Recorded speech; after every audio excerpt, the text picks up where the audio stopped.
राधे कृष्णन। हाँ जी, तो कोई इसमें बार बार यही आ रहा है कि वो बंदा है, वो चाहता है, वो तो आज मेरी मदद के लिए आ जाए, उनके पास सब है, वो आपको ये कर रहे हैं, आप उनसे मदद मांगो, आप उनके पैरों में गिरो, आप उनके गिड़गिड़ाओ, तो वो आपकी मदद करेंगे। ठीक है जी, अगर आप कहते हो तो हम ये भी कर लेते हैं,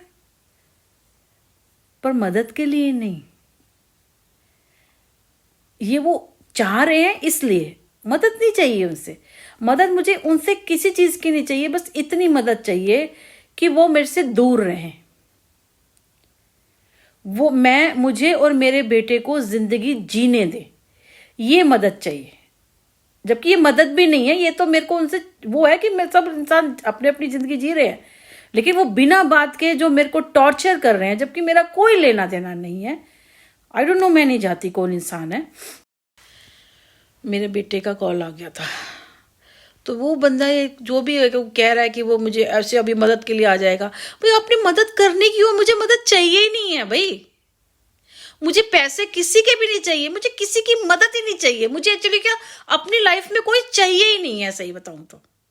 ये बात नहीं आप कर, और सबसे बड़ी बात, आप सारी दुनिया यही कह रही है कि वो ऐसे इंसान है कि उनके आगे गिड़गिड़ाओ। अब बताओ इसमें बेइज्जती किसकी है कि गिड़गिड़ाओ और माफी मांगो, आप जैसे भीख मांगो कि भाई मुझे मदद की जरूरत है। ठीक है ना, मदद की जरूरत है मेरे को, तो हम लोग ले लेते, नहीं होगा तो देखी जाएगी। अगर ऐसे करूंगी तो आपकी इज्जत जाएगी, पता है, आपकी इज्जत जाएगी। और ऊपर वाले को किसी दिन बुरा लग गया ना, आपके लिए ही सोच रही हूँ, इसीलिए कह रही हूँ आप पीछे हट जाओ। मुझसे मिलने की, मेरे को कुछ नहीं करना। ये तो मैं ऐसे सोशल मीडिया पे बना देती हूँ, चलो चल जाता है। कोई आप मिल थोड़ी रहे हो, कोई भी हो, मैं नहीं जानती। मैं अमित तुम्हारी ही बात कर रही हूँ कि तुम अगर ऐसा ये कर रहे हो, अगर तुम कर रहे हो, क्योंकि मैं तुम्हें ही जानती हूँ। सुनील का तो कोई वास्ता ही नहीं है, ठीक है ना। सुनील से मेरा डिवोर्स हुआ है, उसका कोई वास्ता नहीं है। और बाकी तीसरा बंदा कौन है, मेरे को नहीं समझ में आ रहा कि अब ये तीसरा बंदा कौन है। कोई है या बीच में चौथा है, मुझे नहीं पता कौन है। मैं किसी को नहीं जानती, सिंपल सी बात है। मेरा बेटा काम कर रहा है, मैं काम कर रही हूँ, मैं अपनी परेशानियों में इतनी होती हूँ। आप काला जादू करे जा रहे हो। आपको एक्चुअली क्या आप चाहते हो कि गिड़गिड़ा के आप किसको बेवकूफ बना रहे हो? आप उस ऊपर वाले को बेवकूफ बना रहे हो। सारी दुनिया तमाशा देख रही है, उस ऊपर वाले को बेवकूफ बना रहे हो कि मेरे पास आ, गिड़गिड़ा, मेरे को ये कर। मुझे समझ में नहीं आ रही है कि मुझे करना क्या है, मुझे कहाँ जाना है, क्या करना है, मुझे समझ में नहीं आ रही है। और एक खिचड़ी सी बनी हुई है, सही बताऊं। और इस चक्कर में मेरा बेटा और मैं दोनों सफर कर रहे हैं। आप बताओ, मैंने बताया ना 50-52, अब सिंपल सी बात है, हम कोई भी छोटा मोटा लोन लेते हैं तो उसका 5,000 या 10,000 रुपये साल का निकल जाता है, क्योंकि इतना इंटरेस्ट ले रहे हैं वो। पर्सनल ले रहे हैं ना। अभी अप्रैल में एक खत्म हो जाएगा, अप्रैल तक। अभी फरवरी में अब बिना बात के लिए इस मकान के मुझे 16,000 रुपये पे करने हैं। अभी इसने किसी नीचे को कोई खाली करके गया था, वो 13-14,000 रुपये में था। वो चढ़ाए नहीं, मेरे ख्याल से कोई लड़के वड़के आए हैं, क्या है, वो 16 में चढ़ा है, मुझे नहीं पता। वो ऐसे आए होंगे 10-12 में चढ़ा होगा, 12-13 में चढ़ा होगा, जो भी आए होंगे। 2 लड़के हुए होंगे, कोई 2 जूते पड़े होते हैं, अभी आए हैं शायद ना।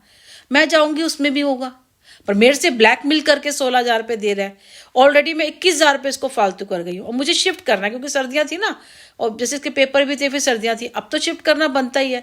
पर देखो ना, यहाँ आने के बाद मेरी शिफ्टिंग लगी, मेरा 20,000 रुपये का नुकसान हो गया यहाँ पे।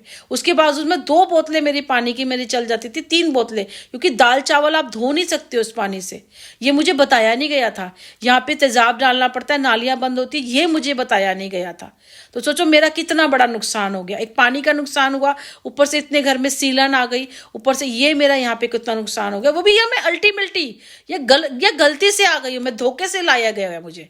मेरे को तो यहाँ का पता ही नहीं था कुछ भी, यहाँ मुझे धोखे से लाया गया है।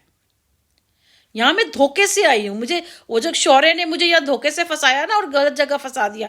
अब वो देखो 3-3 उसके 3 बच्चे हैं। मेरा बच्चा 19-20 साल का बच्चा नहीं है। हम कितनी परेशानी में, हराम का लिया चला जा रहा है वो हमसे। तो मेरी बद्दुआ नहीं निकलेगी दिल से। मान ले तेरा कोई बच्चा है और वो सफर भी कर रहा है, उसे बीमारी लग रही है, वो डॉक्टर को तू चक्कर भी काट रहा है, पैसे भी दे रहा है, और तेरा बच्चा भी कष्ट कर रहा है। भाई तू जायज पैसे ले ना, जो 12-13 हजार रुपये बनते हैं, तू उतने ले ना, तू फालतू क्यों ले रहा है? 6-7 महीने से नीचे पार्किंग में इतनी गंदगी है, झाड़ू तक नहीं लगी है वहां पे। 3 महीने में 3-3, 4